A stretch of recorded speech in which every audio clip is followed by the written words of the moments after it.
الحمد لله نحمده ونستعينه ونستغفره ونؤمن به ونتوكل عليه ونعوذ بالله من شرور أنفسنا ومن سيئات أعمالنا من يهده الله فلا مضل له ومن يضلله فلا هادي له ونشهد أن لا إله إلا الله وحده لا شريك له ونشهد أن سيدنا ومولانا محمدا عبده ورسوله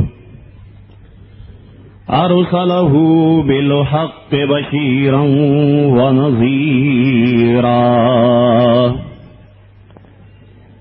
أما بعد فأعوذ بالله من الشيطان الرجيم بسم الله الرحمن الرحيم قال الله تبارك وتعالى في القرآن المجيد والفرقان الحميد بسم الله الرحمن الرحيم صدق الله مولانا العظيم وصدق رسوله النبي الكريم إن الله وملائكته يصلون على النبي يا أيها الذين آمنوا صلوا عليه وسلموا تسليما اللهم صل على سيدنا ونبينا ومولانا محمد وعلى آل سيدنا ونبينا ومولانا محمد معدن الجود والكرم وآله وبارك وسلم صلاة وسلاما عليك يا سيدي يا سيدي يا رسول الله الصلاة والسلام عليك يا رسول الله وعلى آلك وصحابك يا حبيب الله. اللہ تبارک و تعالی کی حمد و ثنا اور دل کی گہرائیوں سے جان کائنات حسن کائنات سرکار کریم صلی اللہ تعالی علیہ وآلہ وسلم کی ذات اطہر پر دل کی گہرائیوں سے درود پاک پڑھ لینے کے بعد میری ماؤں، بہنوں، بزرگوں، دوستوں، ساتھیوں، السلام علیکم. برادران اسلام، جیسا کہ آپ کے علم میں کہ جیسے ہی ماہ محرم کا چاند نظر آتا ہے تو ہم اہل سنت والجماعت کا شروع سے یہ طریقہ رہا اور ہمارے اکابر کا بھی یہی طریقہ رہا کہ وہ محرم کے دنوں میں اور خصوصاً شروع کے 10 دنوں میں اپنے اپنے علاقوں میں بڑے پیمانے پر محفل واعظ کا انعقاد کیا کرتے تھے تاکہ عوام دوسری خرافات سے بچیں اور ایک جگہ بیٹھ کر کے اپنا مسلک اور اپنا دین سیکھنے کی کوشش کریں.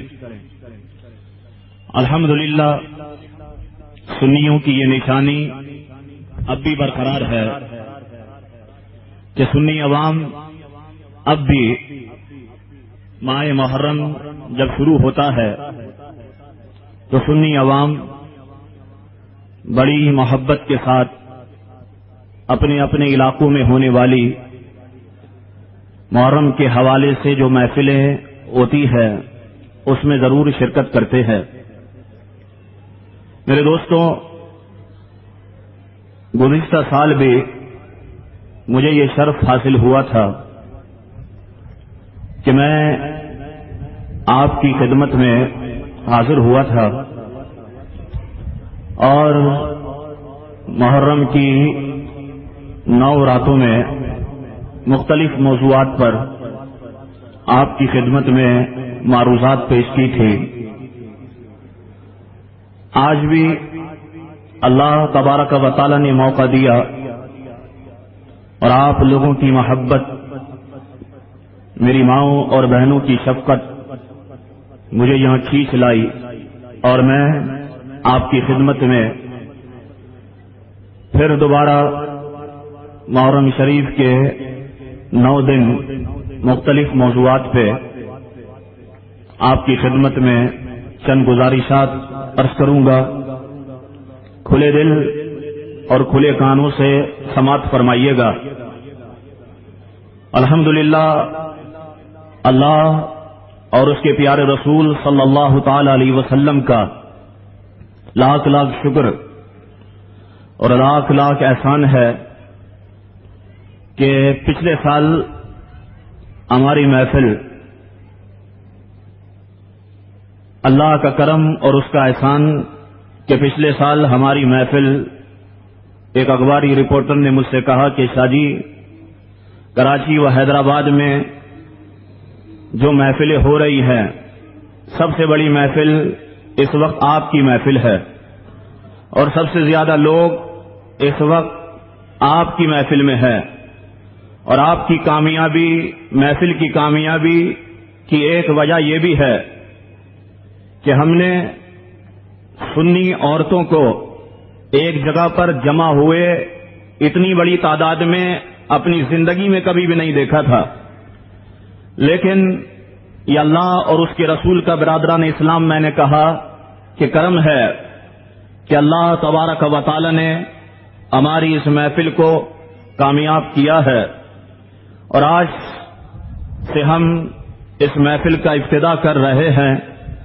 انشاءاللہ تعالی جن کے نام کی یہ محفلیں ہیں ان کے کرم کے صدقے، ان کے وسیلے کے صدقے اللہ تبارک و تعالی ہماری اس سال کی محفلوں کو بھی انشاءاللہ تعالی کامیاب کر دے گا، اور میں سمجھتا ہوں کہ یقیناً آہستہ آہستہ جب پیغام لوگوں تک پہنچے گا تو ہماری یہ جگہ بہت تنگ ہو جائے گی۔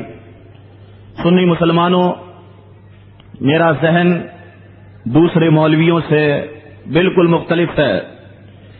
دوسرے مولوی اور دوسرے علماء کا ذہن یہ ہے کہ وہابیوں کو سنی بنایا جائے، اہل حدیث کو سنی بنایا جائے، مگر میرا ذہن یہ ہے اور میں اسی ذہن پہ کام کرتا ہوں کہ کوئی بھی یا رسول اللہ کہنے والا کہیں وہابی نہ ہو جائے، تو سنی مسلمان کو وہابی ہونے سے بچایا جائے، سنی مسلمان کو اہل حدیث ہونے سے بچایا جائے۔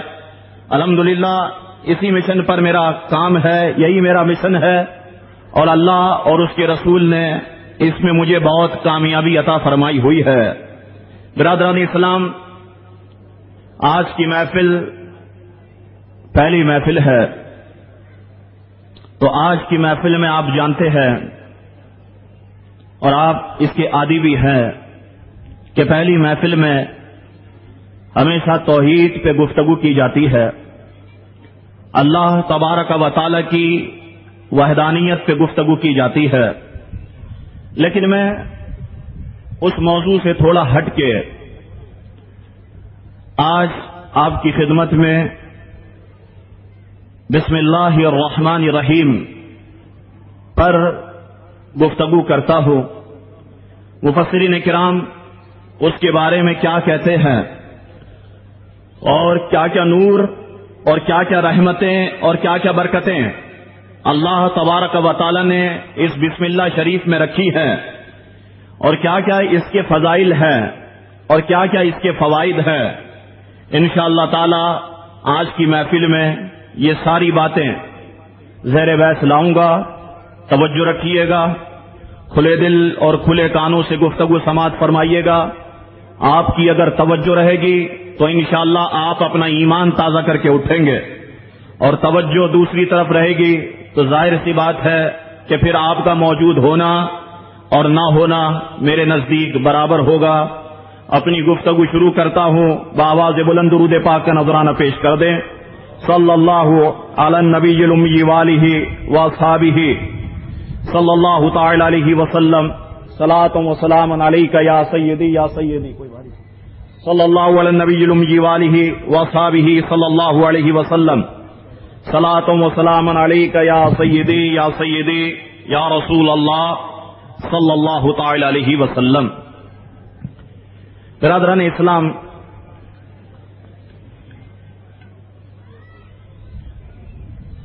سب سے پہلے سوال یہ ہے کہ ہم مسلمان بسم اللہ شریف ہر جائز کام سے پہلے کیوں پڑھتے ہیں؟ اور ایک ذہن رکھنے والا، ایک پڑھا لکھا شخص یہ سوال کرتا ہے کہ بسم اللہ شریف کی ابتدا کب سے ہوئی اور کب سے مسلمان بسم اللہ شریف کا ورد کر رہے ہیں؟ تو برادران اسلام ذہن میں رکھیے گا کہ دور جاہلیت میں کافر اور مشرکین جب بھی کوئی کام شروع کرتے تو اپنے بتوں کے نام سے شروع کیا کرتے تھے، اور ان کے بہت بڑے بڑے بت تھے کہ جن کی وہ پوجا پاٹ کیا کرتے تھے.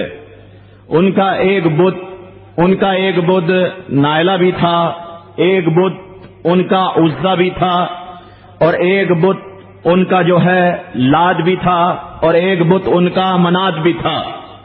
جب بھی کافر اور مشرکین کوئی بھی کام کرتے تو کام کو اس سے شروع کرتے کہ بسم اللات، بسم المنات، بسم العزا. اس طریقے سے وہ بتوں کے نام سے اپنے کام کی ابتدا کیا کرتے تھے. تو اسلام نے اور رسول اللہ علیہ الصلوۃ والسلام نے مسلمانوں کو یہ حکم دیا کہ مسلمانوں، جب بھی تم کوئی نیک کام شروع کرو تو اس سے پہلے اللہ تبارک و تعالی کا نام لے لو. یعنی مسلمانوں، جب بھی کوئی تم کام شروع کرو تو یہ کہو کہ بسم اللہ الرحمن الرحیم. جب تم بسم اللہ پڑھ کے کسی کام کو شروع کرو گے تو اللہ تبارک و تعالی تمہارے کام میں برکت پیدا فرما دے گا. تو برادران اسلام، بسم اللہ شریف کی ابتدا یہاں سے ہوتی ہے. اور ذہن میں رکھیے گا میرا دوسرا نقطہ کہ جس کام کی ابتدا اچھی ہوتی ہے اس کام کی انتہا بھی اچھی ہوتی ہے. جس کام کا برادران اسلام آغاز اچھا ہوتا ہے اس کام کا انجام بھی بہت اچھا ہوتا ہے. آپ دیکھیے کہ ہم مسلمانوں کے یہاں جب بچہ پیدا ہوتا ہے تو ہم مسلمان اس کے ایک کان میں اذان دیتے ہیں اور دوسرے کان میں اقامت دیتے ہیں. کیا وجہ ہے؟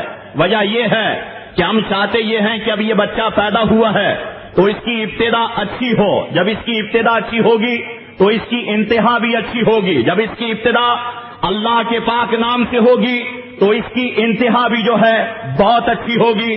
برادران اسلام، اس کو آسانی سے یوں سمجھیے کہ جب بھی کوئی کاروباری شخص، کوئی بھی بزنس مین، کوئی بھی تاجر جب بھی کوئی کام شروع کرتا ہے صبح کے وقت، جب بھی وہ کسی چیز کو بیچتا ہے تو آپ نے دیکھا ہوگا کہ وہ صبح کے وقت پہلی بکری جب کرتا ہے دکان کی، یا آپ کی کاروباری حضرات کی زبان میں بولوں کہ جب وہ بونی کرتا ہے تو آپ نے کسی بھی تاجر کو نہیں دیکھا ہوگا کہ وہ بونی ادھار کرتا ہو.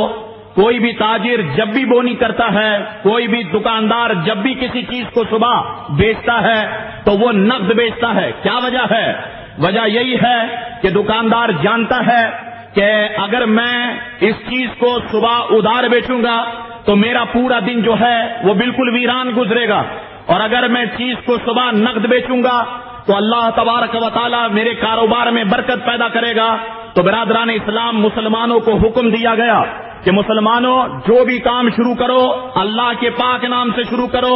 جب تم اللہ کے پاک نام سے کسی بھی کام کو شروع کرو گے تو اللہ تبارک و تعالی تمہارے کام کو انجام تک جب پہنچائے گا تو تمہارا کام بخیر و خوبی جو ہے وہ انجام تک پہنچے گا. برادران اسلام، اور تیسرا یہ نقطہ بھی میرے ذہن میں رکھیے گا کہ جس کو جس سے محبت ہوتی ہے اسے اسی کے ساتھ رکھا جاتا ہے. رسول اللہ علیہ السلام نے ارشاد فرمایا کہ المرء مع من احبا، جس کو جس کے ساتھ محبت ہوگی وہ اس کے ساتھ ہوگا. تو جس کو جس کے ساتھ محبت ہوتی ہے اسے اسی کے ساتھ رکھا جاتا ہے. تو اب اگر تمہیں بسم اللہ شریف سے محبت ہوگی تو انشاءاللہ رحمت الہی دنیا میں بھی اور آخرت میں بھی تمہارے ساتھ رہے گی. تفسیر کبیر میں امام رازی علیہ رحمہ نے اس نقطے کے تحت کہ جس کو جس سے محبت ہوتی ہے اسے اسی کے ساتھ رکھا جاتا ہے، تو تفسیر کبیر میں امام رازی علیہ رحمہ نے ایک بہت بڑا حسین اور جمیل واقعہ بیان کیا، حکایت بیان کی. توجہ رکھیے گا. امام رازی علیہ رحمہ فرماتے ہیں کہ ایک موقع پر رسول اللہ علیہ السلام نے ایک سادی سی انگوٹھی حضرت ابوبکر صدیق رضی اللہ تعالیٰ عنہ کو دی، اور رسول اللہ علیہ السلام نے ارشاد فرمایا کہ ابوبکر یہ انگوٹھی تم نقاش کے پاس لے جاؤ، جو شخص نقش کندہ کرتا ہے اس کے پاس لے جاؤ، اور اس انگوٹھی پہ تم لکھوا کے لاؤ لا الہ الا اللہ. برادران اسلام، حضرت ابوبکر صدیق رضی اللہ تعالیٰ عنہ وہ سادی سی انگوٹھی لیتے ہیں اور رسول اللہ علیہ السلام کے حکم کے تحت آپ نقاش کے پاس پہنچ جاتے ہیں، یعنی اس شخص کے پاس پہنچ جاتے ہیں کہ جو انگوٹھی پر کچھ لکھا کرتا تھا. حضرت ابوبکر صدیق رضی اللہ تعالیٰ عنہ امام راضی فرماتے ہیں کہ جب اسے سادی سی انگوٹھی دینے لگے تو دل میں آپ نے سوچا کہ یہ تو بہت عجیب سی بات ہوگی کہ اللہ تبارک و تعالی کا نام ہو اور رسول اللہ علیہ السلام کا نام نہ ہو. تو حضرت ابوبکر صدیق نے اس نقاش سے کہا کہ اے نقاش، تم اس انگوٹھی پہ لکھ دو لا الہ الا اللہ محمد رسول اللہ صلی اللہ تعالی علیہ وسلم. تو وہ نقاش اس سادی سی انگوٹھی پر لا الہ الا اللہ محمد رسول اللہ برادران اسلام نقش کرنے لگ گیا، نقش کندہ کرنے لگ گیا. اور ابوبکر سے اس نے عرض کیا کہ اے ابوبکر صدیق، آپ تھوڑی دیر بعد آ کر کے اپنی یہ انگوٹھی لے جائیں. برادران اسلام، امام راضی فرماتے ہیں کہ حضرت ابوبکر صدیق رضی اللہ تعالیٰ عنہ کچھ لمحے کے بعد، کچھ دیر کے بعد جب انگوٹھی لینے گئے اور اس سے فرمایا کیا تم نے انگوٹھی پر لا الہ الا اللہ محمد رسول اللہ لکھ دیا ہے؟ تو نقاش کہنے لگا، وہ لکھنے والا کاتب کہنے لگا کہ ہاں ابوبکر صدیق میں نے لکھ دیا ہے. حضرت ابوبکر صدیق اسے مزدوری دیتے ہیں اور اس کے بعد وہ انگوٹھی اس نے کسی چیز میں لپیٹ کے حضرت ابوبکر صدیق کو دی، یا حضرت ابوبکر صدیق نے اسے اپنی جیب میں رکھا کہ اس کی طرف توجہ نہیں کی. اور حضرت ابوبکر صدیق وہ انگوٹھی لے کے جب رسول اللہ علیہ السلام کی خدمت میں حاضر ہوئے تو امام راضی علیہ رحمہ فرماتے ہیں کہ رسول اللہ علیہ السلام نے ارشاد فرمایا ابوبکر کیا تم انگوٹھی پر لا الہ الا اللہ لکھوا لائے؟ حضرت ابوبکر صدیق عرض کرتے ہیں ہاں یا رسول اللہ صلی اللہ علیہ وسلم، جی میں انگوٹھی پر لا الہ الا اللہ لکھوا لایا. رسول اللہ علیہ السلام نے ارشاد فرمایا انگوٹھی دو. حضرت ابوبکر صدیق نے جب انگوٹھی دی تو ابوبکر صدیق بھی حیران تھے کہ اس انگوٹھی پہ لکھا تھا لا الہ الا اللہ محمد رسول اللہ اور ابوبکر صدیق رضی اللہ تعالیٰ عنہ. رسول اللہ علیہ السلام نے برادران اسلام اگر تمہاری توجہ رہے گی تو شاید یہ واقعہ تمہارے ایمان کو جھنجھوڑے گا اور تمہارے عشق کو شاید یہ واقعہ بیدار کر دے. امام راضی علیہ رحمہ فرماتے ہیں کہ رسول اللہ علیہ السلام نے جب انگوٹھی دیکھی تو اس پہ لکھا تھا لا الہ الا اللہ محمد رسول اللہ ابو بکر صدیق. رسول اللہ علیہ السلام نے ارشاد فرمایا ابو بکر میں نے تو تم سے صرف اس انگوٹھی پر لا الہ الا اللہ لکھوانے کے لیے میں نے کہا تھا یہ انگوٹھی تمہیں صرف اس لیے دی تھی کہ تم اس انگوٹھی پر لا الہ الا اللہ لکھوا کے لاؤ، لیکن تم نے اس پر محمد رسول اللہ بھی لکھوا دیا، اپنا نام بھی لکھوا دیا. حضرت ابوبکر صدیق عرض کرتے ہیں یا رسول اللہ صلی اللہ علیہ وسلم آپ کا نام میں نے لکھوایا ہے. رسول اللہ علیہ السلام نے ارشاد فرمایا یہ تم نے زیادتی کیوں کی؟ عرض کرتے ہیں یا رسول اللہ صلی اللہ علیہ وسلم جب میں اس نقاش کو انگوٹھی دینے لگا تو میری غیرت نے یہ گوارا نہیں کیا کہ اللہ تبارک و تعالیٰ کا جہاں نام ہو وہاں آپ کا نام نہ ہو، تو اس لیے میں نے نقاش سے کہا، کاتب سے کہا کہ اس انگوٹھی پہ تم لکھو لا الہ الا اللہ محمد رسول اللہ، لیکن یا رسول اللہ ابو بکر صدیق میں نے نہیں لکھا ہے۔ برادران اسلام، ابھی ابو بکر صدیق رضی اللہ تعالیٰ عنہ اور رسول اللہ علیہ السلام میں یہ گفتگو جاری تھی کہ اتنے میں جبریل امی سدرا سے نازل ہو جاتے ہیں اور عرض کرتے ہیں یا رسول اللہ صلی اللہ علیہ وسلم ابو بکر صدیق، ابو بکر نے نہیں لکھوایا ہے بلکہ ابو بکر صدیق تو خود مجھ سے اللہ نے لکھوایا ہے۔ اللہ اکبر۔ یا رسول اللہ صلی اللہ تعالی یا غوث اعظم ابو بکر صدیق، ابو بکر صدیق خود ابو بکر نے نہیں لکھوایا بلکہ مجھ سے اللہ نے فرمایا کہ تم لکھو۔ رسول اللہ علیہ السلام نے ارشاد فرمایا کہ اے جبریل اس کی کیا وجہ ہے؟ جبریل امی عرض کرتے ہیں یا رسول اللہ صلی اللہ علیہ وسلم اس کی وجہ یہ ہے کہ ابو بکر صدیق جب اس کاتب کو انگوٹھی دینے لگا، اس نقاش کو انگوٹھی دینے لگے، تو ابو بکر صدیق کی غیرت نے یہ گوارا نہیں کیا کہ اللہ کا نام ہو اور رسول اللہ کا نام نہ ہو، تو اللہ نے فرمایا جبریل میری غیرت کو بھی یہ بات گوارا نہیں ہے کہ رسول اللہ علیہ السلام کا نام ہو اور اس کے پیارے اور اس کے محبوب اور اس کے عاشق ابو بکر صدیق رضی اللہ تعالیٰ عنہ کا نام نہ ہو، اس لیے یا رسول اللہ صلی اللہ علیہ وسلم اس انگوٹھی پر میں نے خود لکھا ہے ابو بکر صدیق رضی اللہ عنہ۔ تو برادران اسلام عرض کر رہا تھا کہ جس کو جس کے ساتھ محبت ہوتی ہے اسے اسی کے ساتھ رکھا جاتا ہے۔ مفسرین کرام فرماتے ہیں اگر مسلمان کو دنیا میں بسم اللہ سے محبت ہوگی تو دنیا میں بھی رحمت الہی مسلمان کے ساتھ رہے گی، مسلمان جب قبر میں پہنچے گا تو رحمت الہی اس کے ساتھ رہے گی، اور مسلمان جب محشر کے دن اٹھے گا تو اس سخت دن بھی رحمت الہی مسلمان کے ساتھ رہے گی۔ دو تین نقطے میں نے آپ کی خدمت میں رکھے، اب آئیے چوتھا نقطہ میں آپ کو رکھتا ہوں کہ بسم اللہ شریف پڑھنا کیوں ضروری ہے۔ برادران اسلام توجہ رکھیے گا، مفسرین نے کہا کہ انسان کو نا ہر وقت اپنی لاچاری، اپنی مجبوری پہ نظر رکھنی چاہیے۔ مفسرین نے کہا کہ مسلمان کو ہر وقت اپنی لاچاری اور اپنی مجبوری پہ نظر رکھنی چاہیے، اور دوسری طرف مسلمان کو اللہ کی قدرت، اللہ کی طاقت، اللہ کے پاور پر یقین رکھنا چاہیے۔ مفسرین کرام فرماتے ہیں کہ اس سے فائدہ کیا ہوگا؟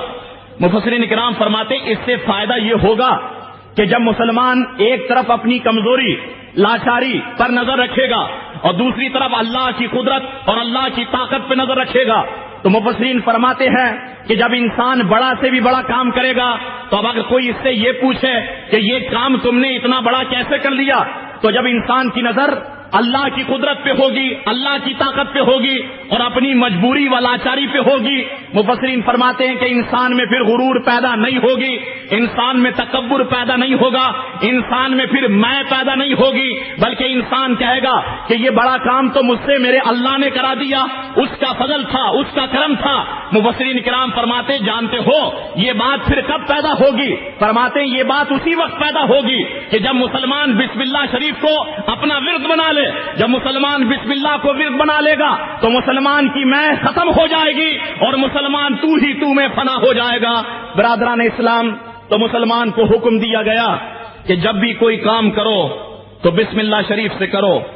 اب آؤ میں تفسیر بسم اللہ شریف کی یوں سمجھو آپ کی خدمت میں عرض کر رہا ہوں، اور یہ کام بہت مشکل اور بہت پیچیدہ کام ہوتا ہے۔ برادران اسلام، اب آئیے آپ کی اگر نظر رہے گی، آپ کا اگر ذہن میری طرف رہے گا تو آپ دیکھیں گے مفسرین نے کیا کیا لکھ دیا اور اپنی توانائیاں مفسرین نے کہاں کہاں خرچ کر دی کہ ہم لوگوں کے پاس پڑھنے کا وقت نہیں ہے، مگر وہ لوگ ایسے ایسے نقطے لکھ گئے کہ جو ہماری عقل کو حیران کر دیتے ہیں۔ برادران اسلام، آئیے اب ہم بسم اللہ شریف کے حرف با پہ گفتگو کرتے ہیں۔ بسم اللہ شریف کا پہلا حرف با ہے۔ مفسرین کرام میں بحث چل نکلی کہ اللہ تبارک و تعالی نے جب بسم اللہ کو شروع کیا تو حرف با سے کیوں شروع کیا؟ یہاں کوئی اور حرف لگا دینا چاہیے تھا، تا لگا دینا چاہیے تھا، سا لگا دینا چاہیے تھا، جیم لگا دینا چاہیے تھا، سین لگا دینا چاہیے تھا، لیکن اللہ نے بسم اللہ کو جب شروع کیا تو حرف با ہی سے کیوں شروع کیا؟ با میں کیا خصوصیت ہے؟ اور پھر جب با کو رکھا تو با کے ساتھ الف کو کیوں نہیں لگایا؟ اقرا باسم ربک الذی میں الف اگرچہ پڑھنے میں نہیں آتا لیکن لکھنے میں تو آتا ہے. مفسرین کرام فرماتے ہیں تو با الف کے ساتھ بھی یہاں پہ آ سکتا تھا لیکن با کے الف کو یہاں پر ہٹا دیا گیا. صرف با کو کیوں رکھا گیا؟ کیا لوجک ہے، کیا بات ہے، کیا فلسفہ ہے؟ آپ برادران اسلام ہم ذرا اس کو بھی ٹٹولیں اور اس کو بھی تلاش کریں اور آپ کے ذہن میں وہ بات بٹھاؤں کہ کیا وجہ ہے کہ اللہ تعالیٰ نے بسم اللہ کو جب شروع کیا تو حرف با سے شروع کیا. توجہ رکھیے گا. مفسرین کرام فرماتے ہیں کہ حرف با سے شروع کرنے کی وجہ یہ ہے، حرف با سے شروع کرنے کی وجہ یہ ہے کہ اللہ تعالیٰ نے جب انسانوں کو بنایا تو مفسرین فرماتے ہیں کہ جب انسانوں کو بنایا تو انسانوں سے جب اللہ نے عالم ارواح میں عہد لیا، تمام انسانوں کو ایک جگہ پہ جمع کیا اور انسانوں سے کہا الست بربکم، اے انسانوں بتاؤ کیا میں تمہارا رب نہیں ہوں؟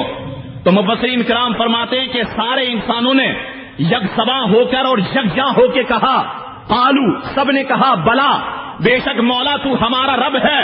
مفسرین کرام فرماتے ہیں کہ انسان کے منہ سے سب سے پہلا حرف با نکلا تھا. انسان کے منہ سے سب سے پہلا حرف با نکلا تھا. انسان نے الست بربکم کے جواب میں کہا تھا بلا. انسان کے حرف سے سب سے پہلا لفظ، انسان کے منہ سے سب سے پہلا لفظ با نکلا تھا. مفسرین کرام فرماتے اسی وجہ سے اللہ نے بسم اللہ کو با سے شروع کیا تاکہ جب کوئی بھی شخص قرآن پڑھے یا بسم اللہ پر غور کرے تو جب وہ بسم اللہ کی با سے شروع کرے گا تو اسے وہ عہد یاد آئے گا، اسے وہ میثاق یاد آئے گا، اسے وہ وعدہ یاد آئے گا کہ جو اس نے عالم ارواح میں اللہ تبارک و تعالیٰ سے کیا تھا. تو اس لیے اللہ تبارک و تعالیٰ نے بسم اللہ کو جب شروع کیا تو حرف با سے شروع کیا. میرا دوسرا سوال یہاں پہ رہتا ہے، اسے بھی عرض کرتا چلوں. دوسرا سوال یہ ہے کہ اللہ تعالیٰ نے بسم اللہ کو جب شروع کیا تو ادھر الف کیوں نہیں لگایا؟ صرف با ہی کو خالی کیوں چھوڑ دیا؟ اقرا باسم ربک الذی خلق میں الف اگرچہ پڑھنے میں نہیں آتا لیکن لکھنے میں آتا ہے. اس کی کیا وجہ ہے؟ تو تلاش کرتے کرتے مجھے ایک مفسر کا قول ملا اور اس نے بہت پیاری بات کہی. وہ مفسر کہتا ہے کہ وجہ اس کی یہ ہے کہ یہاں پہ با کو الف کے ساتھ اس لیے اللہ نے نہیں لگایا کہ با میں اکڑ ہوتی ہے، کہ الف کو اس لیے نہیں لگایا کہ الف میں اکڑ ہوتی ہے اور با میں عز و انکساری ہوتی ہے. تو اس لیے اللہ تبارک و تعالی نے یہاں پر چونکہ بندے کے عز اور انکساری کا ذکر بھی تھا تو اللہ تبارک و تعالی نے بسم اللہ شریف کو جو ہے وہ با سے شروع کیا، الف نہیں لگایا. برادران اسلام آگے بڑھتے ہیں. یہ دوسری وجہ مفسرین کرام فرماتے ہیں، دوسری وجہ اس کی یہ ہے کہ اللہ تعالیٰ کے بہت سارے نام حرف با سے شروع ہوتے ہیں.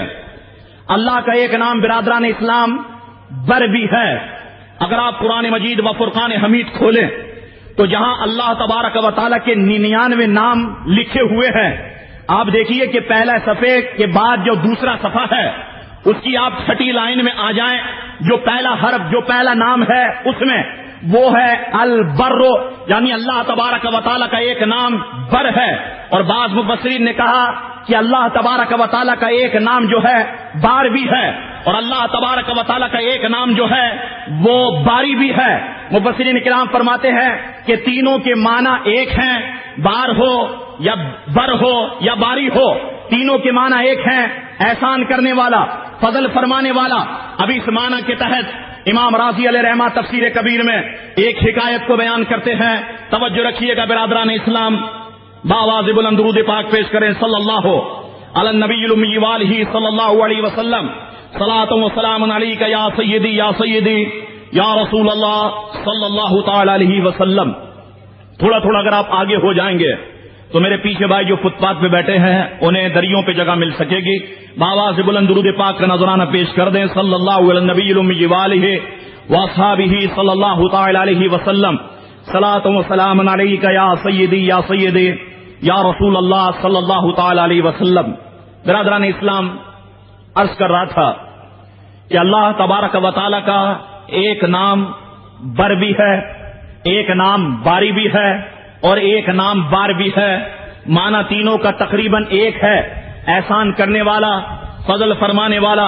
امام راضی علیہ رحمہ اس معنی کے تحت ایک حکایت بیان فرماتے ہیں۔ امام راضی علیہ رحمہ ارشاد فرماتے ہیں کہ ایک مسلمان شخص کا پڑوسی جو تھا وہ یہودی تھا۔ امام راضی فرماتے ہیں کہ مسلمان شخص کا جو پڑوسی یہودی تھا تو وہ ایک روز بیمار ہو گیا۔ مسلمان اس کی عیادت کے لیے، مسلمان اس کی تیمارداری کے لیے اس کے پاس گیا تو دیکھا کہ وہ بیمار ہے اور بستر مرگ پر لیٹا ہوا ہے۔ تو مسلمان نے یہودی سے کہا، امام راضی فرماتے ہیں مسلمان نے یہودی سے کہا کہ تم اسلام قبول کر لو۔ تو وہ یہودی مسلمان سے کہنے لگا کس وجہ سے اسلام قبول کروں؟ کہا اس وجہ سے اسلام قبول کرو تاکہ تم جہنم سے بچ جاؤ۔ تو وہ یہودی کہنے لگا مجھے جہنم کی کوئی فکر نہیں ہے۔ تو مسلمان کہنے لگا اچھا پھر اس وجہ سے اسلام قبول کرو کہ تاکہ تمہیں اللہ تعالیٰ جنت عطا فرما دے۔ تو وہ یہودی کہنے لگا مجھے جنت کی بھی کوئی پرواہ نہیں ہے۔ تو امام راضی علیہ رحمہ فرماتے ہیں وہ شخص کہنے لگا، مسلمان کہنے لگا پھر تم کس شرط پہ اسلام قبول کرنا چاہتے ہو؟ تو یہودی کہنے لگا کہ میری ایک شرط ہے اور وہ شرط یہ ہے کہ میں اس شرط پہ اسلام قبول کروں گا کہ مرنے کے بعد مجھے اللہ کا دیدار نصیب ہو جائے، اللہ کو میں دیکھ لوں۔ مسلمان نے کہا کہ بے شک مرنے کے بعد ہر مسلمان اللہ کو دیکھے گا۔ تو وہ یہودی کہنے لگا تم لکھ دو، کاغذ پر لکھ دو کہ مرنے کے بعد تمہیں اللہ کا دیدار نصیب ہوگا۔ برادران اسلام وہ شخص امام راضی سے کہنے لگا حضور میں نے اسے کاغذ پہ لکھ دیا، میں نے اسے کاغذ پہ لکھ دیا کہ مرنے کے بعد تمہیں اللہ تبارک و تعالیٰ کا دیدار نصیب ہوگا۔ اب آئیے وہ امام راضی سے مسلمان عرض کرنے لگا حضور جب میں نے اسے یہ لکھ کر کے دیا کہ مرنے کے بعد تمہیں اللہ کا دیدار نصیب ہوگا تو اس نے پرچی لی اور تھوڑی دیر کے بعد اس نے کلمہ پڑھا، اور کلمہ پڑھنے کے بعد تھوڑا ہی عرصہ گزرا تھا کہ اس کی روح اس کے جسم سے پرواز کر گئی۔ ہم نے اسے غسل دیا، کفن پہنایا، نماز جنازہ پڑھی اور قبر میں دفنانے کے بعد جب میں واپس آیا اور رات جب میں سویا تو میں نے خواب میں کیا دیکھا کہ وہ شخص میرے خواب میں جب آیا تو اس کا چہرہ چاند و سورج سے بھی زیادہ تیز چمک رہا تھا، چاند و سورج سے بھی زیادہ حسین تھا۔ تو میں نے اس سے کہا کہ یہ بتا کہ تیرے ساتھ اللہ نے کیا معاملہ کیا؟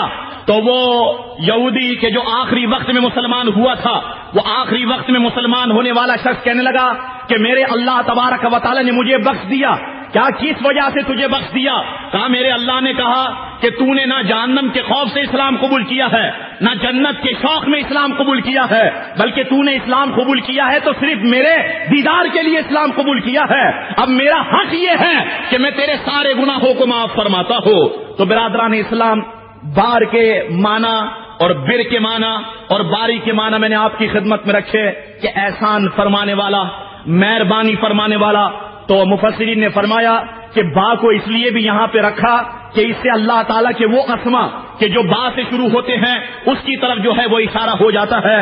برادران اسلام آئیے یہاں پر ایک بات اپنے عقیدے کی کر کے میں آگے بڑھتا ہوں، اور وہ بات یہ ہے کہ دیکھیے توجہ رکھیے گا ذرا ٹھنڈے دل سے، اس بات کو اپنے ذہن میں بٹھائیے گا۔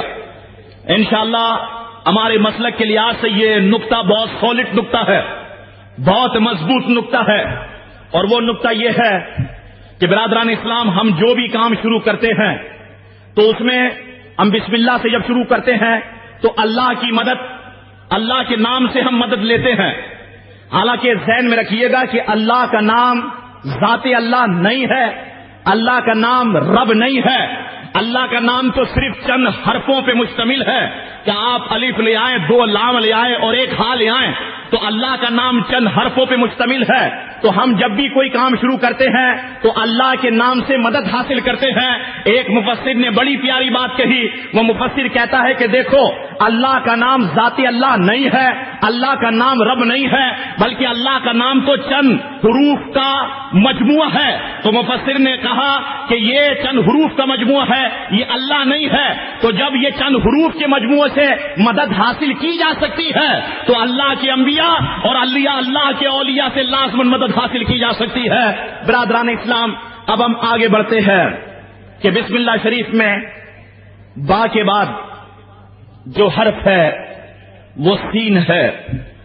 آپ دیکھیں، غور کریں، دماغ کو دوڑائیں کہ بسم اللہ کے بعد دوسرا حرف سین ہے۔ مفسرین کرام فرماتے ہیں کہ اللہ تبارک و تعالی نے جانتے ہو یہ حرف سین یہاں پہ کیوں رکھا؟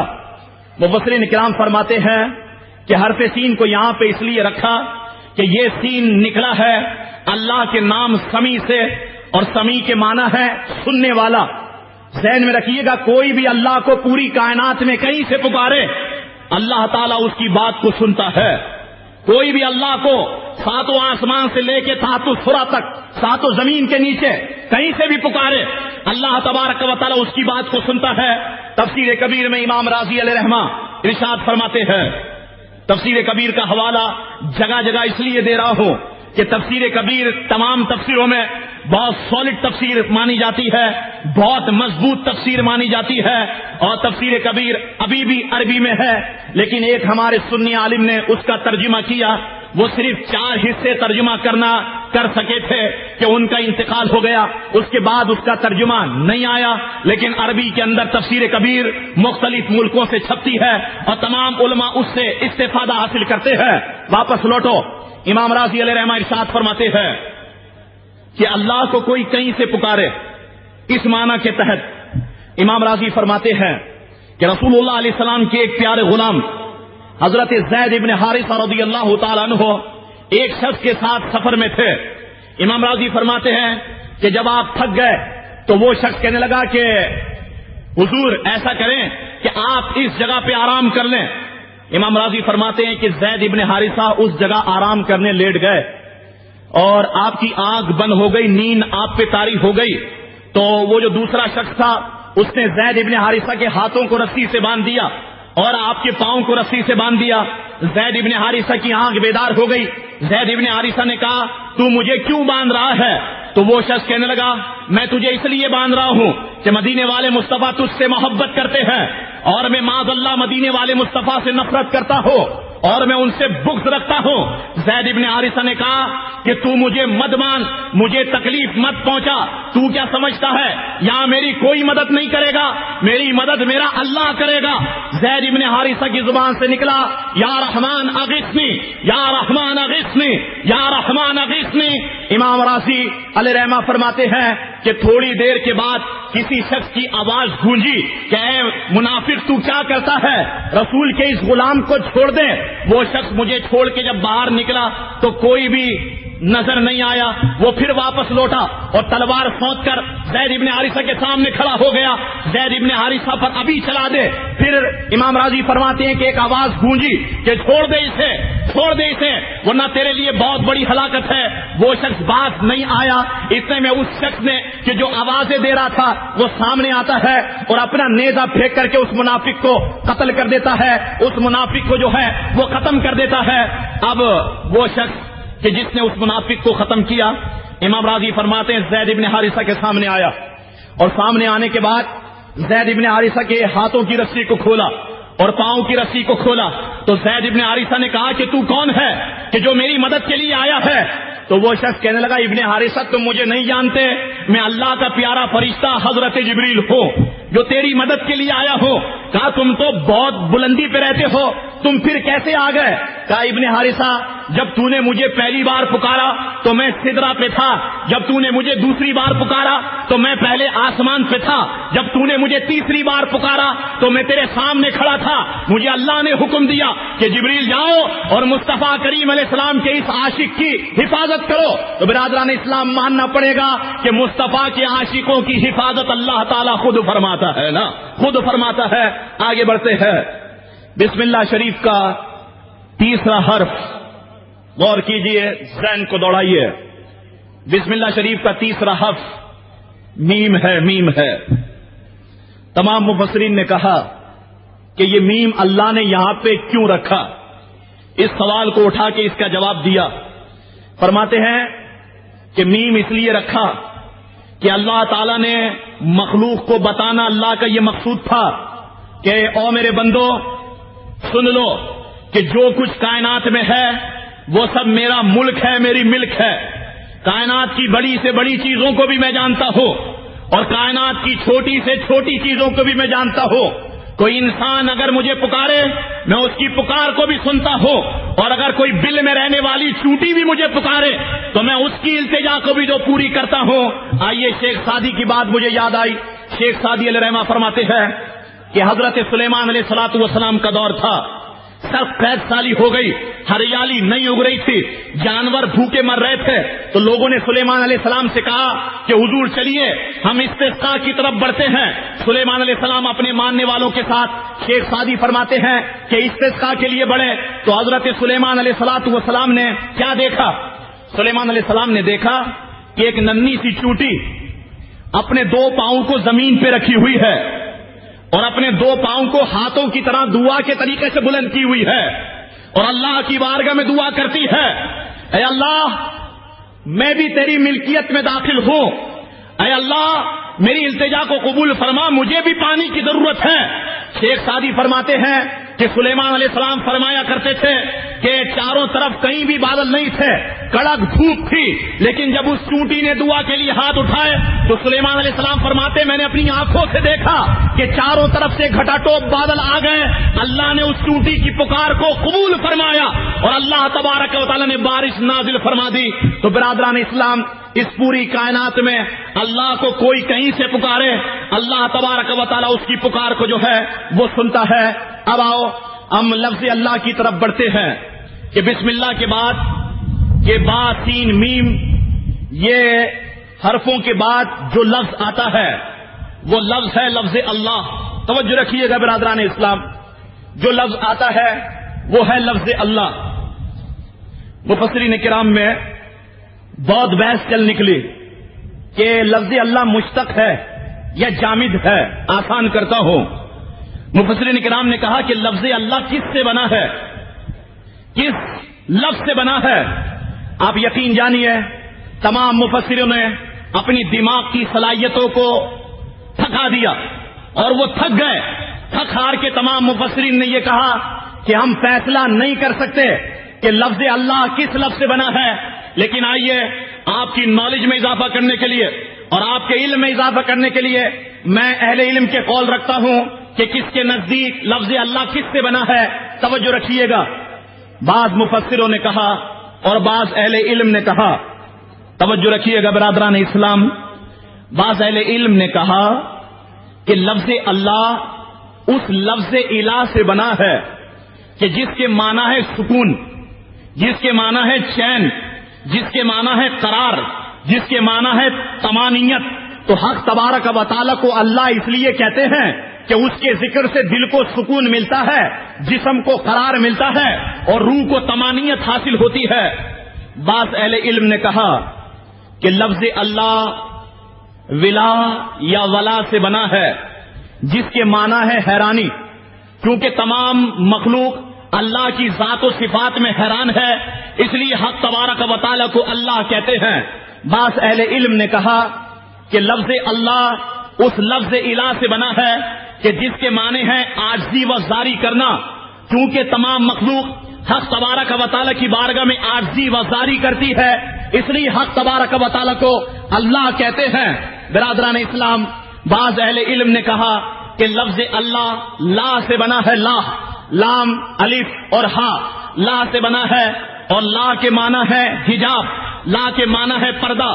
تو اہل علم نے کہا چونکہ اللہ کی ذات عقل وہم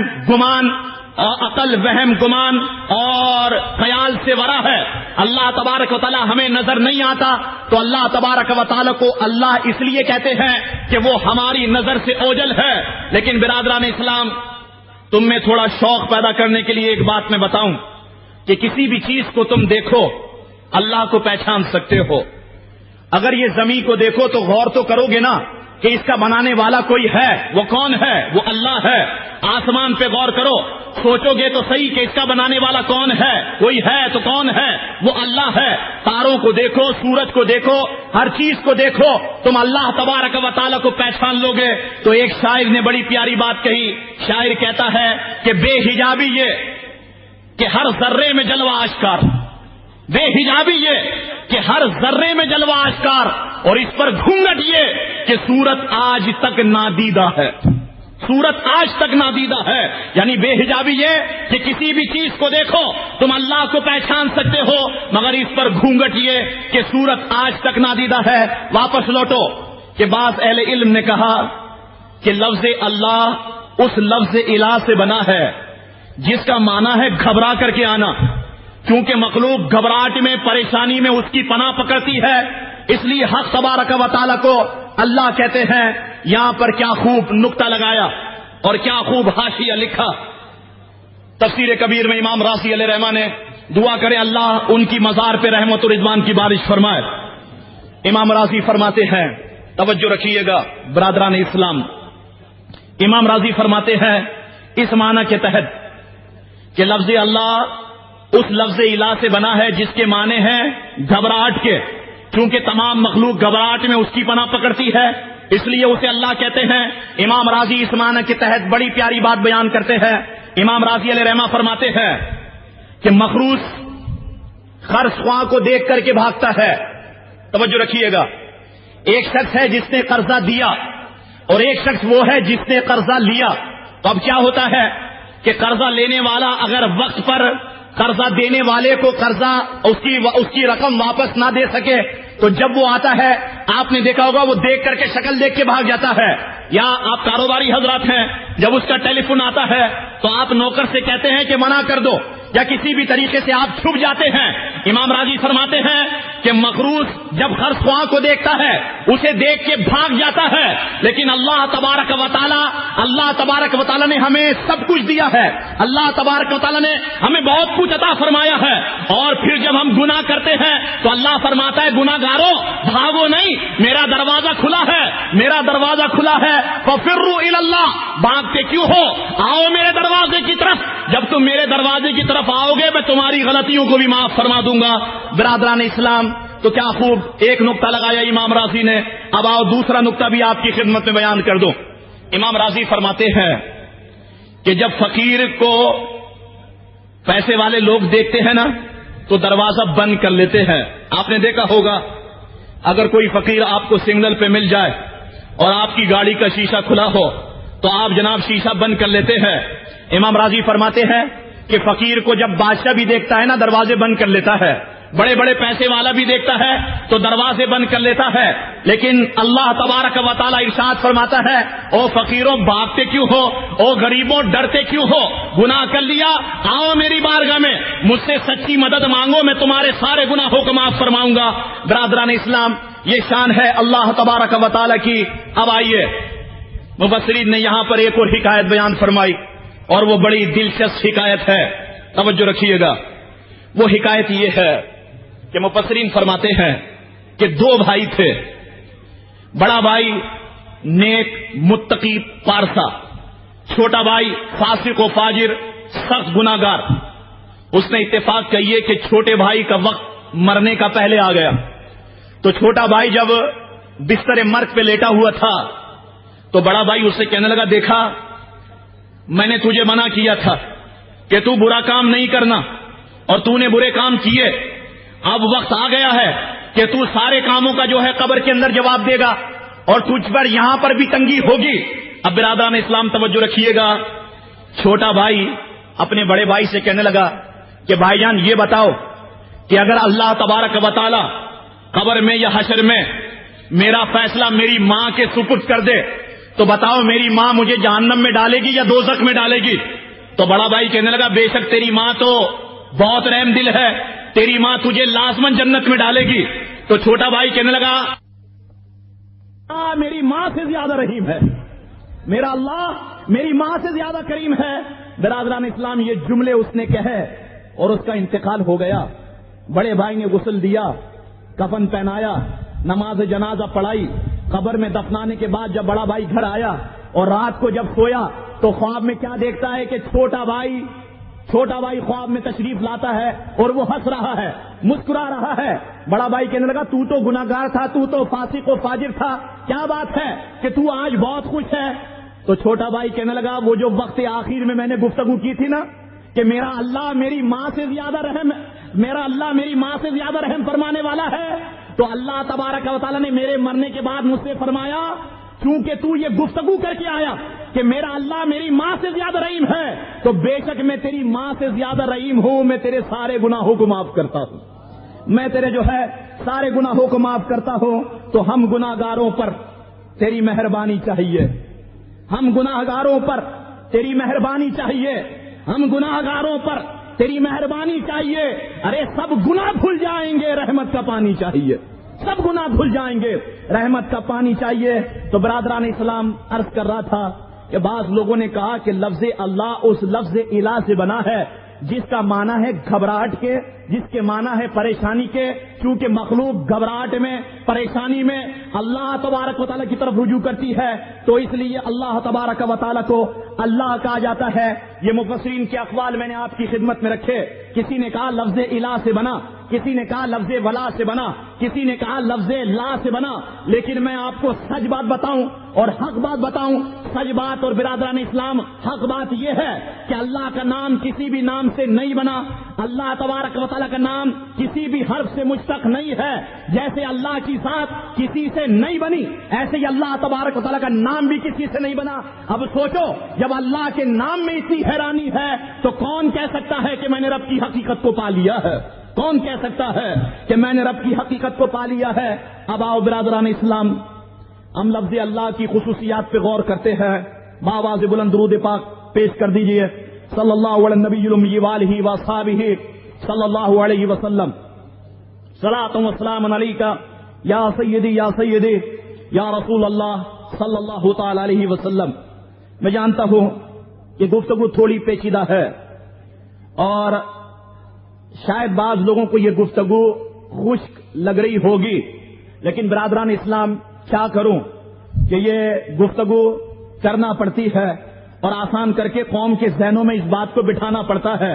اب آئیے میں لفظ اللہ کی خصوصیات آپ کو بتاؤں۔ دیکھیے کتنی خصوصیتیں لفظ اللہ میں ہیں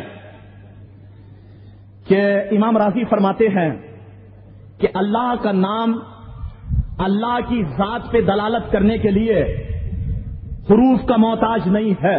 توجہ رکھیے گا، جملے ذہن میں بٹھائیے گا۔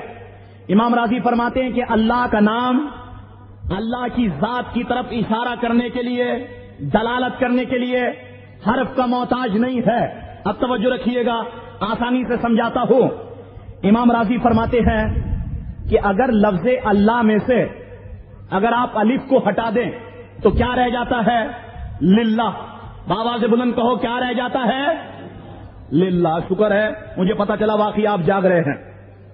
لفظ اللہ میں سے امام راضی فرماتے ہیں اگر الف کو ہٹا دیں تو للہ رہ جاتا ہے، تو یہ للہ بھی اللہ کی ذات کو بتا رہا ہے۔ قرآن کہتا ہے وَلِلَّهِ جُنُودُ السَّمَاوَاتِ وَالْأَرْضِ۔ امام راضی فرماتے ہیں اگر للہ میں سے پہلے لام کو ہٹا دو تو کیا رہ جاتا ہے؟ امام راضی فرماتے ہیں وہ لہو کی شکل رہ جاتی ہے۔ کیا رہ جاتا ہے؟ لہو۔ باواز بلند کہو، کیا رہ جاتا ہے؟ امام راضی فرماتے ہیں کہ یہ لہو بھی نا اللہ کی ذات کی طرف اشارہ کر رہا ہے، جیسے کہ ہم پڑھتے ہیں لہو الملک و لہو الحمد۔ امام راضی فرماتے ہیں اگر لہو میں سے یہ دوسرے لام کو بھی ہٹا دو تو کیا رہ جاتا ہے؟ گول ہاں رہ جاتی ہے۔ کیا رہ جاتا ہے؟ ہاں رہ جاتی ہے، ہاں رہ جاتی ہے۔ تو امام راضی فرماتے ہیں کہ یہ ہاں بھی اللہ کی ذات کی طرف اشارہ کر رہی ہے، جیسے کہ ہم کہتے ہیں هو اللہ الذی لا الہ الا ہو، تو ماننا پڑے گا برادران اسلام جس طرح اس کا نام اقدس حروف کا محتاج نہیں ہے، اسی طرح اللہ کی ذات بھی کسی کی محتاج نہیں ہے۔ تمام مخلوق اور تمام کائنات جو ہے وہ اللہ تبارک و تعالی کی محتاج ہے۔ اب آئیے دوسری خصوصیت لفظ اللہ کی میں آپ کی خدمت میں رکھتا ہوں۔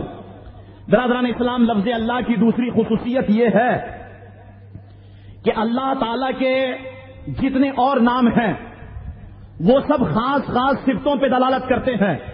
رحیم آپ دیکھ لیں، رحم فرمانے والا، رحمان رحم کرنے والا، مجیب جواب دینے والا۔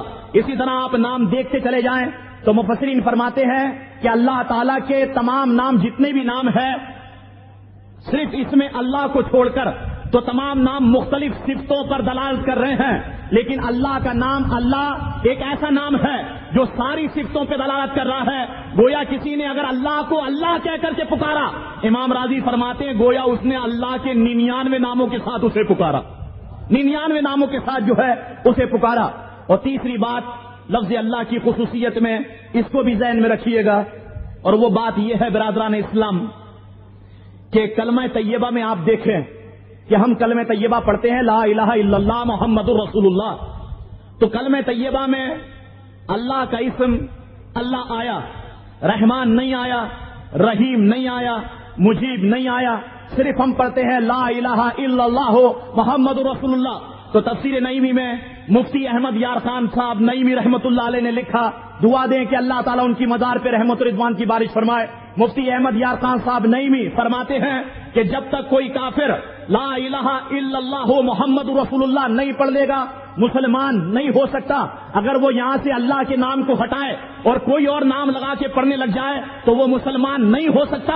جب تک کہ وہ لا الہ الا اللہ محمد رسول اللہ نہیں کہہ لے گا مسلمان نہیں ہو سکتا. برادران اسلام, ہم نے با پہ بھی گفتگو کی, بسم اللہ الرحمن الرحیم کے سین پہ بھی گفتگو کی, اور میم پہ بھی گفتگو کی, لفظ اللہ پہ بھی گفتگو کی. اب آئیے کہ لفظ اللہ کے بعد جو بسم اللہ میں آگے لفظ ہے وہ لفظ ہے بسم اللہ الرحمن الرحیم.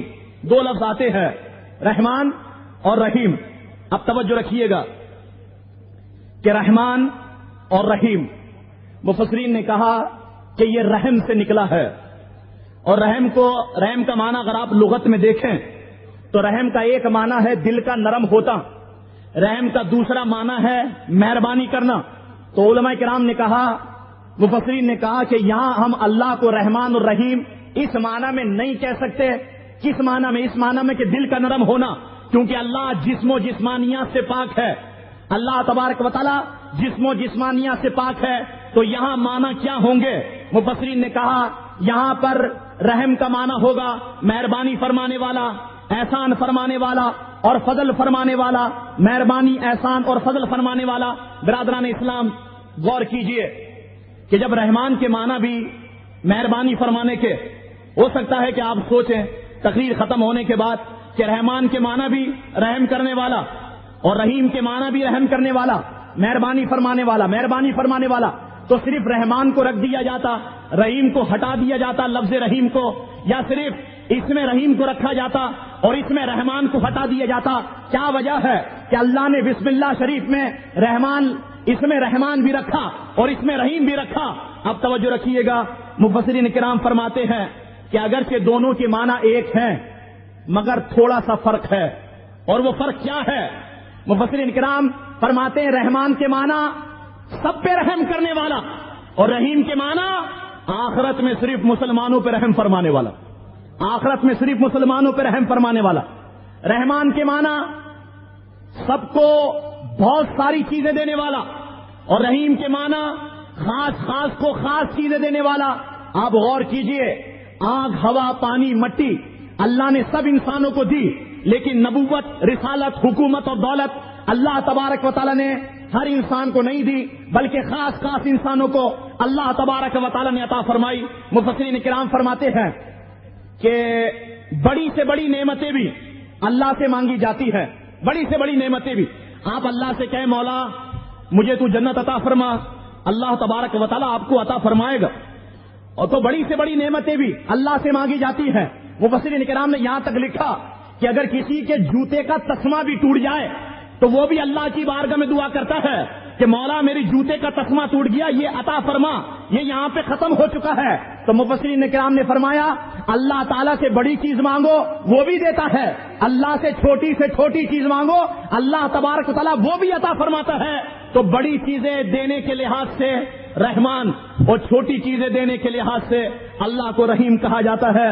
برادران اسلام, اس میں اس جانب اشارہ ہے, توجہ رکھیے گا کہ اگر بڑے بادشاہ سے آپ کوئی چھوٹی چیز مانگ لیں تو وہ بڑا بادشاہ اپنی توہین سمجھتا ہے کہ اس نے میرے حیثیت کے مطابق مجھ سے چیز نہیں مانگی.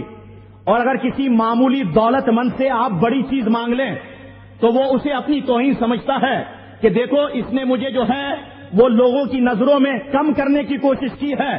تو مفسرین کرام فرماتے ہیں کہ اللہ کی ذات ایسی ذات ہے کہ اللہ سے بڑی چیز مانگو اللہ دیتا ہے، اور اللہ سے چھوٹی چیز مانگو، اللہ اس میں بھی مایوس نہیں فرماتا ہے، اس میں بھی اللہ تبارک و تعالیٰ مایوس نہیں فرماتا ہے۔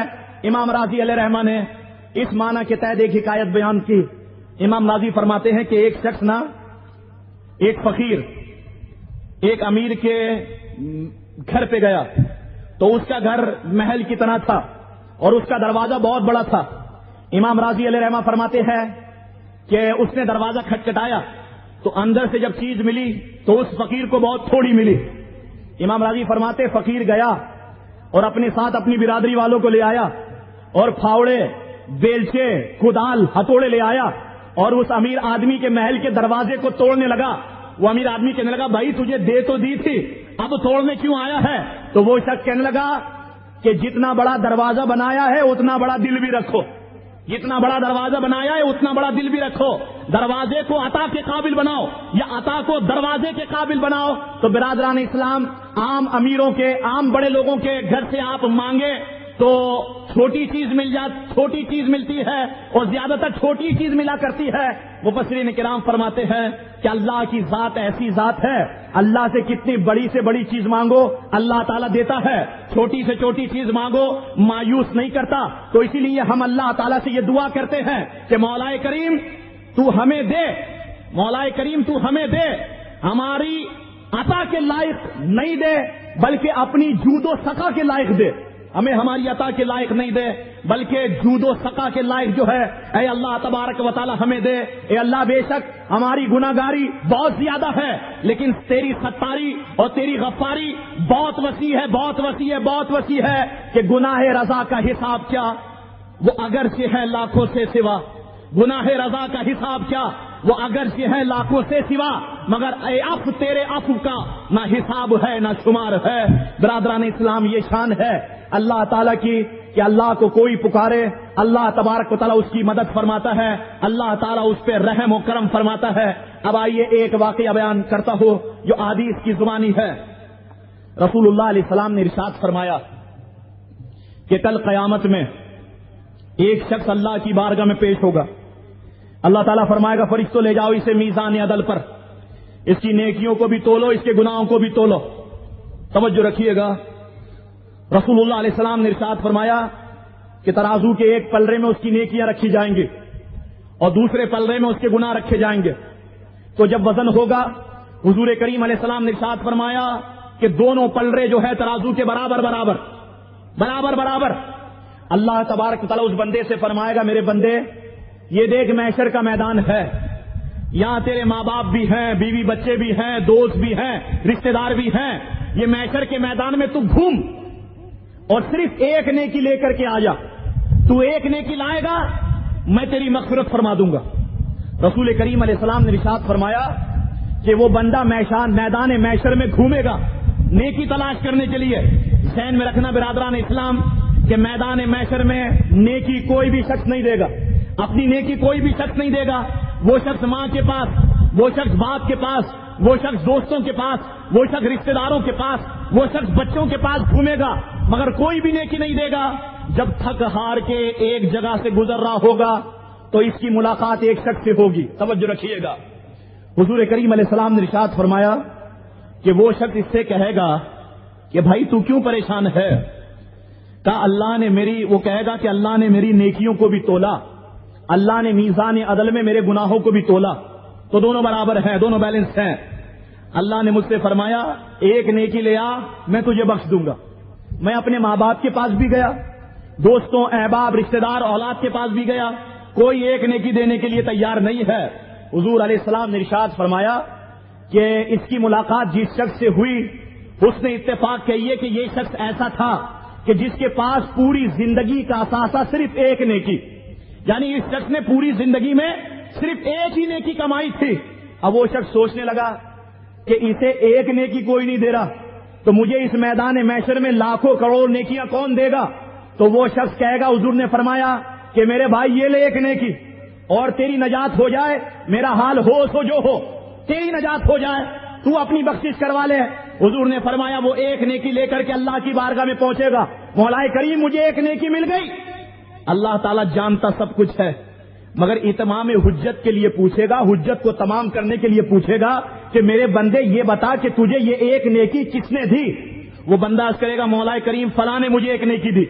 اللہ فرمائے گا فرشتوں لے آؤ اسے۔ وہ بندہ اللہ کی بارگاہ میں پیش کیا جائے گا۔ اللہ تعالیٰ فرمائے گا میرے بندے تیری پوری زندگی کا اثاثہ صرف ایک نیکی، تو نے اپنی وہ ایک قیمتی نیکی اسے کیوں دے دی؟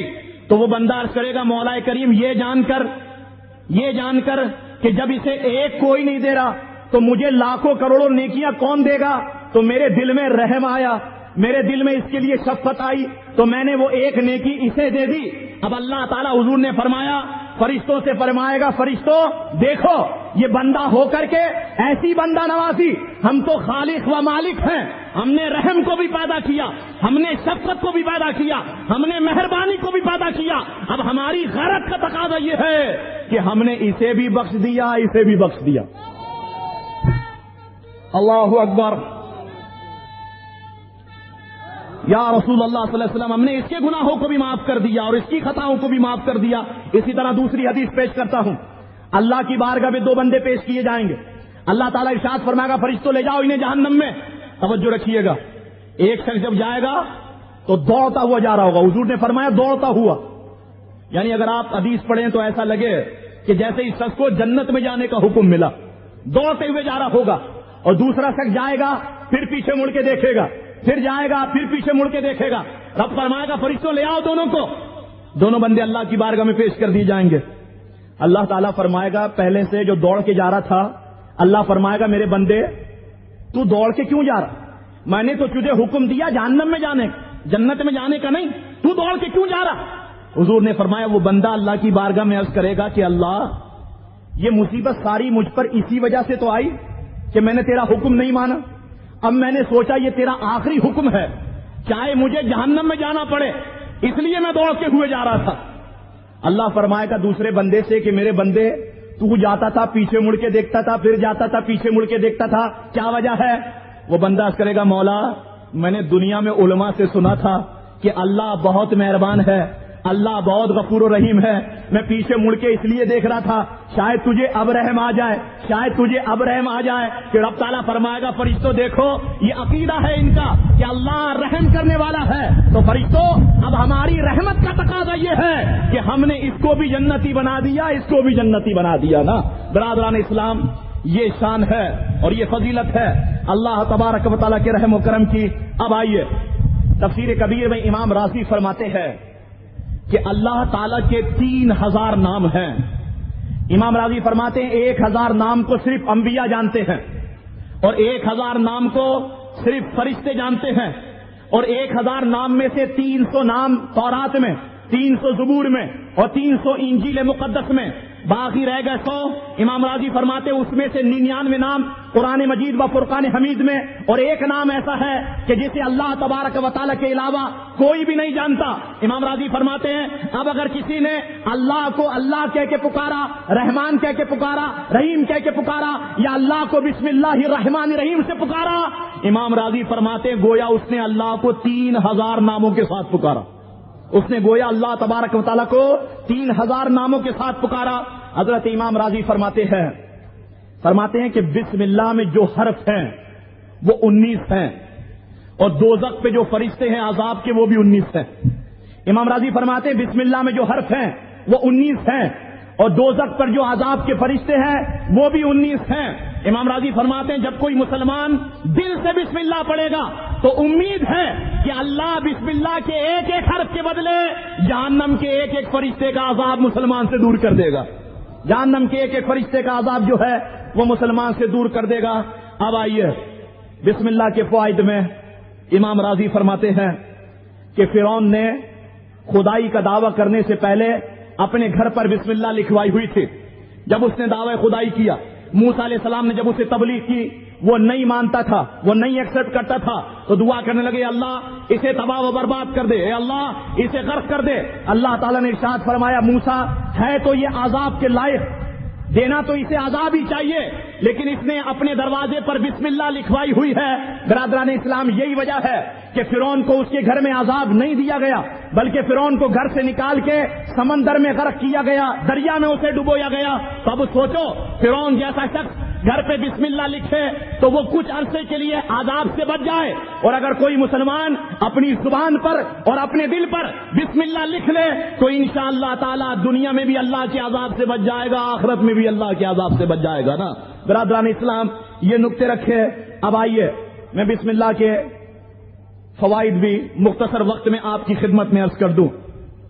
مفسرین فرماتے ہیں بسم اللہ پڑھنے کا فائدہ یہ ہے کہ کوئی شخص اگر کسی جانور پہ بیٹھا سفر کر رہا ہو اور وہ بسم اللہ پڑھ کے بیٹھ جائے تو جانور کے ہر قدم کے بدلے اس پڑھنے والے کو ایک نیکی ملے گی۔ مفسرین کرام فرماتے ہیں اسی طرح اگر کوئی شخص کشتی میں بیٹھا ہو اور بسم اللہ پڑھ لے تو جتنی دیر وہ کشتی میں رہے گا اس کے نامہ اعمال میں نیکیاں لکھی جاتی رہیں گی، نیکیاں جو ہے وہ لکھی جاتی رہیں گی۔ اسی طریقے سے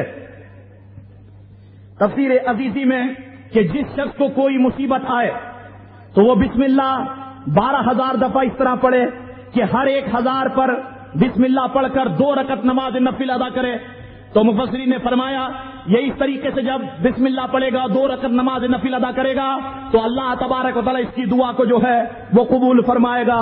برادران اسلام، روم کا بادشاہ کہ جس کا نام ہرقل تھا، ہرقل نے فاروق اعظم رضی اللہ تعالیٰ عنہ کو خط لکھا کہ امیر المومنین میرے سر میں بہت شدید درد رہتا ہے، آپ کوئی چیز بھجوائیے۔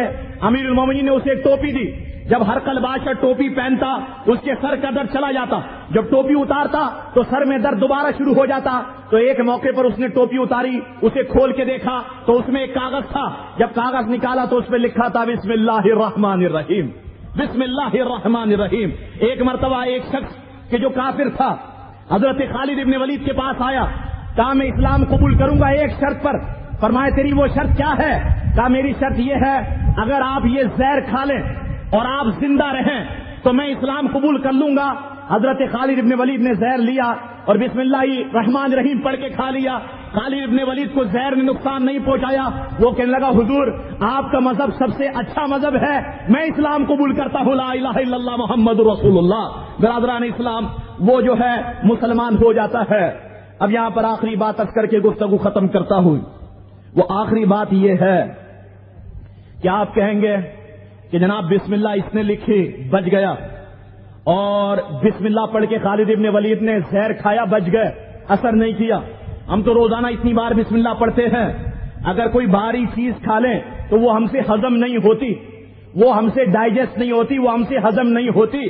تو آپ نے کہا بسم اللہ کے یہ فائدے ہیں، بسم اللہ کے یہ فائدے ہیں، ہم پر تو بسم اللہ کا کوئی بھی فائدہ اثر نہیں کرتا ہے۔ تو برادران اسلام ذہن میں رکھیے گا کہ تمام دعائیں اور تمام وظیفے مثل کارتوس کے ہیں، اور پڑھنے والی کی زبان بندوق کی حیثیت رکھتی ہے۔ تمام دعائیں اور وظیفے کارتوس کی حیثیت سمجھ لیجئے، اور پڑھنے والے کی زبان جو ہے وہ بندوق کی حیثیت رکھتی ہے۔ کارتوس شیر کو مارے گا کب؟ جبکہ آپ کی رائفل اچھی ہو، جبکہ آپ کی بندوق اچھی ہو۔ آپ کے وظیفے آپ کو آمدگاہ نور کی طرف لے جائیں گے کب؟ جبکہ آپ کی زبان پاک ہو۔ لیکن کیا کریں کہ ہماری صبح اور ہماری شام جھوٹ، غیبت، چغلی اور گالیوں میں گزرتی ہے۔ ہماری زبان صحابہ جیسی زبان نہیں ہے، ہماری زبان اکابر اولیاء جیسی زبان نہیں ہے۔ ان کی زبانیں تھی، وہ زبان سے جو کہتے تھے اللہ اسے پورا کرتا تھا۔ کہ میں نے واقعات میں پڑھا کہ ایک بزرگ ایک جگہ سے گزر رہے تھے، دیکھا کہ کچھ بچے بیٹھے ہیں، اور کچھ بچے بیٹھے ہیں، روٹی ان کے پاس ہے مگر سالن نہیں ہے۔ بزرگ نے کہا بیٹا کیا بات ہے کہ تمہارے پاس روٹی ہے سالن نہیں ہے؟ کہا ہاں حضور آج صرف روٹیاں ہی ملی ہیں، سالن نہیں ملا۔ فرمایا ایسا کرو ایک پتیلی میں پانی بھر کے لاؤ۔ پانی بھر کے لایا گیا تو اس بزرگ نے کیا کیا، بسم اللہ الرحمن الرحیم پڑھی اور ایک بار سورہ اخلاص پڑھی۔ جب پانی پہ دم کیا تو وہ سالن بن گیا، سالن بن گیا۔ تو وہ جتنے بھی طالب علم تھے، شاگرد تھے، وہ سارے بچوں نے کیا کیا کہ دوسرے دن کے لیے رکھنے کے بجائے وہ سارا سالن کھا گئے۔ یار یہ مولوی طریقہ بہت اچھا بتا گیا، اب کبھی بھی سالن بنانا ہو بس پتیلی میں پانی رکھو، بسم اللہ ایک بار پڑھو، سورہ اخلاص پڑھو اور سالن بن جائے گا۔ تو دوسرے دن سارے بچے بیٹھ گئے، اور پتیلی کو رکھا، اس میں پانی رکھا، 1,00,000 بار بسم اللہ پڑھ لی، 1,00,000 بار جو ہے سورہ اخلاص پڑھ لی، مگر وہ پانی سالن بن کے نہیں دیتا تھا۔ کیا وجہ ہے؟ وجہ یہ ہے کہ بزرگ کی زبان میں اثر تھا، ان کی زبان میں اثر نہیں تھا۔ اور میں نے ایک جگہ پر پڑھا کہ ایک مولوی صاحب لوگوں کو نصیحت فرما رہے تھے کہ لوگوں، تم اگر بسم اللہ پڑھو تو بسم اللہ میں یہ طاقت ہے، بسم اللہ میں یہ طاقت ہے، بسم اللہ میں یہ طاقت ہے۔ ایک دیہاتی بھی بیٹھا ہوا تھا، مولوی صاحب کی زبان سے نکلا کہ اگر تم بسم اللہ پڑھ کے دریا میں قدم بھی رکھ دو نا تو دریا کا پانی راستہ دے دیتا ہے، اللہ کے حکم سے راستہ دے دے گا۔ وہ دیہاتی نے سوچا مولوی صاحب نے طریقہ بہت اچھا بتایا، بہت اچھا بتا دیا۔